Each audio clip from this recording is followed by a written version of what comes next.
तहरीक इंसाफ की senior leadership की आज यहाँ पे बैठक हुई और जिसमें अहम फैसले जो किए गए हैं मैं उनसे आपको आगाह करना चाहता हूँ। सबसे पहले तो हम शहबाज गिल के ऊपर बेईमाना तशद्दुद की शदीद मजम्मत करते हैं।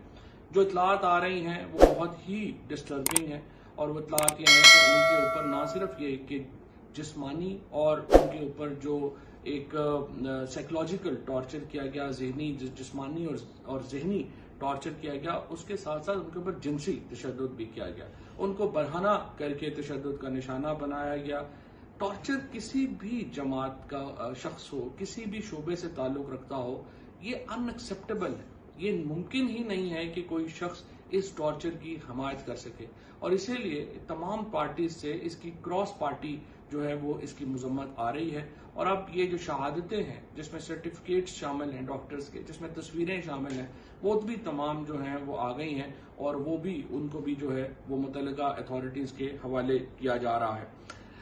इसी बेईमाना तशद्दुद के खिलाफ कल इमरान खान एक बहुत बड़ी रैली की क़यादत करेंगे जो चाइना चौक इस्लामाबाद से F9 पार्क तक होगी।